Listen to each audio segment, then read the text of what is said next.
Bapak akan menyampaikan dulu tujuan pembelajaran kita pada pagi hari ini ya. Yang pertama, nanti setelah anak-anak melakukan percobaan, anak-anak diharapkan dapat menjelaskan hubungan tekstur permukaan benda dengan gaya gesek. Itu yang pertama. Tujuan yang kedua adalah setelah berdiskusi kelompok, anak-anak dapat menjelaskan manfaat daripada gaya gesek. Nah, itu tujuan kita pada pagi hari ini. Nah, jadi itu yang kita capai pembelajaran kita pada hari ini. Nah, pentingnya kita mempelajari materi ini adalah tentu berhubungan dalam kehidupan kita sehari-hari. Nah, sekarang perhatikan ke depan. Kita sudah siapkan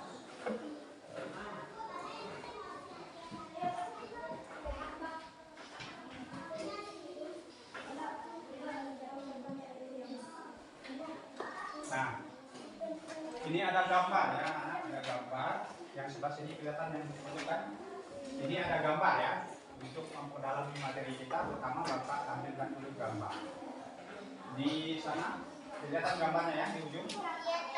Nah, ini gambar apa? Saya tahu nggak? Gambar apa ini? Gambar mendorong meja. Nah, anak-anak, pada minggu sebelumnya kita sudah belajar tentang macam-macam gaya. Salah satunya gaya apa yang kita pelajari? Gaya gesek. Nah, sekarang kita kembali di gambar yang Bapak tampilkan ini. Kira-kira orang mendorong meja ini termasuk dalam gaya apa? Gaya gesek. Bagus. Nah, jadi pada pagi hari ini kita akan belajar materi tentang gaya gesek dan manfaatnya dalam kehidupan sehari-hari. Nah, itu ada di tema 7, subtema 3, pembelajaran kedua. Silakan dibuka buku paketnya ya, ada di situ. Nah, jadi itu materi yang akan kita pelajari pada pagi hari ini. Sebelum itu, silakan dibuka dulu bukunya. Sudah semua ya? Nah, kalau sudah, sekarang supaya kita semuanya fokus untuk mempelajari materi hari ini, Bapak minta anak-anak untuk stop sebentar. Stop. Hentikan semua aktivitas yang lainnya, termasuk membuka buku, duduk yang rapi di kursinya masing-masing, duduk diam tegak. Kita stop sebentar. Oke, stop ya. Kita fokus dulu supaya materi kita pada pagi hari ini dapat kita pelajari dengan baik. Nah, semuanya duduk yang rapi, kakinya diturunkan, duduk seenak mungkin. Nah, pandang lurus ke depan. Nah, boleh atur pernapasan. Tarik nafas dalam-dalam, keluarkan lagi. Rasakan nafas yang masuk dan keluar dari hidung. Nah, kita resapi. Kita ambil lagi nafas, tarik yang dalam, keluarkan lagi. Nah, sambil diamati bagaimana rasanya. Sekali lagi, tarik nafas dalam-dalam, keluarkan lagi. Ya, selesai. Sekarang di sini kita akan lihat gambar. Nah, tadi kita sudah berupaya supaya kita fokus dulu ya dengan apa yang akan kita pelajari pada pagi hari ini. Nah, di sini Bapak ada gambar, ada 2 gambar anak-anak. Di sini di sebelah kanan Bapak ini gambar apa kira-kira? Ada yang tahu? Ya, siapa yang jawab? Jempol. Ada lagi yang lain? Ini gambar apa nih? Kamu perhatikan secara keseluruhan. Orang menangis. Ada yang lain? Yang ini, yang sebelah kanan ya, yang sebelah kanan. Nah, yang sebelah kanan. Yang ini yang ada Bapak kasih kata merah nih. Ini gambar apa nih? Ada yang tahu? Sedang apa lah kira-kira? Hah? Sedang apa? Gembira. Ada yang lain? Senang mungkin ya? Senang. Ya, ada yang gembira, ada yang senang. Terus yang di sebelahnya? Menangis. Nah, anak-anak, dari kedua gambar ini, pernah tidak kalian melihat teman kalian berada di situasi gambar ini? Pada saat ketika kalian menemui keadaan seperti itu, bagaimana sikap kalian terhadap teman tersebut? Misalnya ada teman bahagia, bagaimana sikap kalian terhadap dia? Pasti ikut senang, ya kan? Senang, merasakan kebahagiaan dari teman tersebut, ya kan? Kemudian gambar kedua, menangis. Nah, bagaimana sikap kalian terhadap teman kalian ketika kalian menemuinya sedang menangis atau sedang sedih? Kita ikut sedih. Nah, ini yang kita sebut dengan adanya sikap rasa empati, ya, ikut merasakan. Nah, itu anak-anak dari kegiatan kita tadi, kita harus memiliki yang namanya kesadaran diri, salah satunya sikap empati kepada teman kita. Jelas ya? Nah, sekarang mari kita lanjut materi kita pada pagi hari ini. Nah, ini ada gambar. Gambar apa nih? Orang mendorong mobil. Ya, orang mendorong mobil. Nah, orang mendorong mobil ini termasuk dalam apa? Gaya gesek. Betul, bagus. Nah, sekarang kita perhatikan. Tahukah anak-anak apa itu gaya gesek? Tadi anak-anak memberikan contoh orang mendorong mobil itu termasuk gaya gesek. Ada yang tahu? Siapa yang tahu? Anak-anak ya, gaya gesek apa? April. Gaya yang timbul jika dua permukaan benda saling bertemu. Ya, bagus sekali. Ada lagi yang lain? Selain yang disebutkan April? Jadi, gaya yang timbul karena adanya dua permukaan yang saling bersentuhan atau saling bertemu. Nah, itulah yang kita sebut dengan gaya gesek. Bagus ya, April? Nah, sekarang kita lihat lagi selanjutnya. Nah, anak-anak, ternyata gaya gesek ini besar atau kecilnya itu dapat dipengaruhi oleh apa? Nah, sekarang kita bersama-sama melakukan percobaan. Coba anak-anak kumpulkan dengan kawannya, baik itu pensil, pulpen yang ada, kumpulkan semuanya. Coba dikumpulkan dengan kawan di sebelahnya saja. Coba kamu kumpulkan. Sudah dikumpulkan semua? Sekarang kita lakukan percobaan.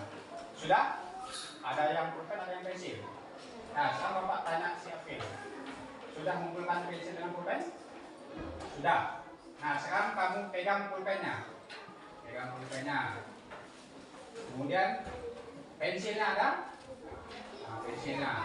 Nah, coba pensil dengan pulpen. Sekarang anak rasakan dari permukaan pulpen itu dengan pensil. Kira-kira bagaimana permukaan pulpen yang kamu pegang, apa? Ya? Halus apa kasar permukaannya? Yang kamu pegang pulpen itu? Halus apa licin apa tidak? Tidak. Kemudian pensilnya mana? Nah, yang pegang pensil, bagaimana yang kamu rasakan ketika pegang pensil? Nah, permukaannya licin apa tidak? Tidak. Nah, ada lagi yang lain selain pulpen dan pensil, alat yang lainnya misalnya apa? Penghapus misalnya. Ada yang pegang penghapus? Nah, penghapus. Nah, bagaimana permukaan penghapus? Licin apa tidak? Tidak. Nah, sekarang kita bedakan ya antara benda yang memiliki permukaan licin dengan tidak licin. Tadi anak menunjukkan pensil, pulpen, penghapus itu permukaannya tidak licin, tapi halus ya permukaannya. Nah, ada nggak bedanya permukaan benda licin dengan tidak? Tidak. Ada tentunya kan? Nah, misalnya benda licin, kita akan sulit untuk memegangnya, ya kan? Ya kan? Kalau benda tidak licin, kita akan mudah untuk memegangnya, ya kan? Contoh tadi pulpen, pensil itu kan permukaannya tidak licin, jadi kita mudah untuk memegangnya. Nah, permukaan yang licin apa misalnya? Kaca, itu licin kan? Itu kalau kita tidak berhati-hati bisa jatuh. Nah, sekarang kita kaitkan dengan materi kita ini. Besar atau kecilnya gaya gesek itu tergantung pada apa? Permukaan benda. Nah, sekarang kita lihat lantai kelas kita ini. Lantai kelas kita ini menurut anak-anak kasar apa halus? Kasar. Nah, kalau permukaannya kasar, maka gaya gesek yang terjadi bagaimana? Besar, ya kan? Nah, coba anak mendorong meja itu kan agak sulit kan? Nah, ini karena gaya geseknya besar. Akan tetapi jika ruangan kelas kita ini, lantai kita ini licin, ada ubinnya, maka permukaan kelas kita akan menjadi halus. Nah, maka semakin halusnya permukaan benda tersebut, maka gaya yang ditimbulkan pun semakin kecil, atau gaya yang ditimbulkan kecil. Nah, itu tadi hubungan permukaan benda dengan gaya gesek. Sudah jelas ya? Nah, sekarang kita lanjutkan. Contoh penerapan gaya gesek dalam kehidupan sehari-hari. Nah, pertama kita perhatikan. Pertama, memperbesar gaya gesek. Ternyata gaya itu juga dapat memperbesar gaya gesek dalam kehidupan sehari-hari ya. Yang pertama kita lihat dulu, anak-anak lihat gambar ini yang sebelah kanan, yang bapak kasih kanan ya. Lihat, ini gambar apa? Ban mobil.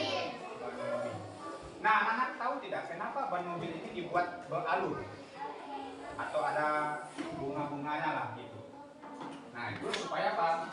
Supaya ban mobil ini tidak mudah tergelincir. Nah, maka penerapan gaya gesek dalam kehidupan sehari-hari yang pertama memperbesar gaya geseknya, yaitu pertama penerapannya pada ban mobil dibuat beralur.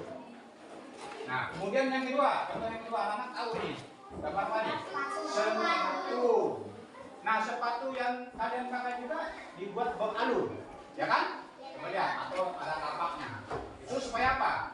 Supaya tidak, iya, supaya tidak tergelincir. Betul sekali. Juga penerapan dari gaya gesek. Kemudian yang berikutnya, nah, nih, tadi siapa yang ke sekolah pakai sepeda? Sudah enggak? Tidak ada. Nah, bersepeda. Ya, bersepedanya, bersepeda. Nah, anak, ketika kita bersepeda dalam kecepatan sedang, lalu kita ingin menghentikannya atau berhenti, kita menggunakan apa? Rem. Nah, jadi gaya gesek itu juga terjadi pada orang bersepeda. Sepeda dapat dihentikan dengan menggunakan rem. Pada saat kita mengerem sepeda, disitulah terjadi yang namanya gaya gesek. Betul sekali. Nah, ini anak-anak tadi memperbesar gaya gesek. Yang pertama ada 3 komponen ya, pada ban mobil, kemudian pada sepatu, kemudian pada sepeda. Mari kita lihat yang lainnya. Nah, yang kedua, keempat dalam kehidupan sehari-hari lagi, memperkecil gaya gesek. Yang tadi memperbesar, yang ini memperkecil. Nah, contohnya apa? Pertama kita perhatikan di sini. Nah, pianda, ini gambar apa pianda? Ini biasanya ada di kulkas ya, di bawah kulkas. Roda pada kulkas. Nah, kenapa ada roda pada kulkas atau lemari di rumah kita itu ada di pasang roda kan? Nah, supaya apa? Supaya kita, ya betul, memudahkan kita untuk menggesernya atau memindahkan. Nah, itu pertama. Nah, ini yang kita sebut memperkecil gaya gesek. Pertama kita memperhalus permukaannya tadi, ya, dengan cara pertama dipasang roda. Kemudian yang berikutnya lagi, gambar keluarnya apa? Mobil. Ya, mobil balap ya. Ya, mobil balap ini dibuat aerodinamis ya. Aerodinamis ini mengikuti arah angin supaya memperkecil gaya gesek ya. Kemudian contoh ketiga, ini apa? Oli ya, oli ini digunakan sebagai pelumas. Nah, pada kendaraan bermotor itu dipasang oli supaya apa? Supaya memperkecil gesekan logam yang ada pada mesin. Nah, ini tadi penerapan memperkecil gaya dalam kehidupan sehari-hari. Ada 3 contoh yang kita dapat ambil ya. Pertama tadi dengan dipasang roda, kedua ada mobil balap, kemudian ketiga adanya oli atau pelumas. Nah, anak sudah jelas contoh penerapan gaya dalam kehidupan sehari-hari. Yang tadi memperbesar gaya gesek, yang satunya lagi memperkecil gaya gesek. Oke, kita lanjut. Kemudian setelah contoh penerapannya, tentu gaya ini juga memiliki manfaat. Nah, pertama kita perhatikan ya. Pertama, nah tadi anak kan sudah tahu mengapa sepatu kita dibuat beralur supaya kita. Nah, itu manfaat salah satunya adalah memungkinkan kita berjalan tidak tergelincir. Nah, itu salah satu manfaat daripada gaya gesek. Yang kedua, tadi ketika kita bersepeda, lalu kita ingin menghentikannya, kita menggunakan rem. Kalau begitu gaya gesek apa manfaatnya? Nah, apa? Kalau begitu, yang tahu? Ya, dapat menghentikan benda yang bergerak. Kemudian contoh berikutnya lagi, menahan benda supaya tidak bergeser. Nah, coba lihat kursi kita ini kan, karena ada gesekan maka dia tidak bergeser atau bergerak karena di situ ada gesekan, ya kan? Betul? Kemudian yang berikutnya adalah menghangatkan tubuh. Ternyata gaya gesek ini juga manfaatnya dapat menghangatkan tubuh. Bagaimana caranya? Coba anak-anak gosok telapak tangannya. Nah, ketika kita menggosokkan telapak tangan kita, di situ juga terjadi gaya gesek. Nah, maka ketika kita sering menggesekkan kedua tangan kita ini akan menimbulkan panas. Kemudian yang lainnya lagi, anak-anak tahu bahwa ketika orang tua kita ingin memasak, dia menyalakannya menggunakan apa? Nah, kompor yang sekarang, yang zaman dulu sebelum ada kompor menggunakan apa? Korek api, korek api kayu kan? Nah, anak tahu korek api kayu? Tahu. Nah, ketika kita menggesekkan atau menggoreskan korek api itu pada tempatnya, akan menimbulkan apa?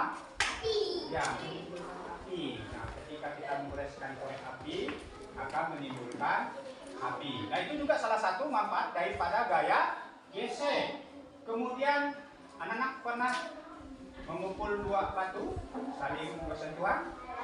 Nah, itu juga dapat menimbulkan percikan api, ya kan? Nah, itu juga termasuk gaya contoh atau manfaat daripada gaya gesek. Nah, anak sudah jelas tentang materi kita? Jelas. Nah, yang mau ditanyakan dulu? Nah, tidak ada, berarti Bapak anggap sudah jelas. Nah, supaya anak-anak lebih memahami lagi materi ini, Bapak akan melakukan diskusi kelompok sesuai dengan tujuan pembelajaran kita tadi. Nah, di mana diskusi kelompok ini akan Bapak bagikan berdasarkan minat.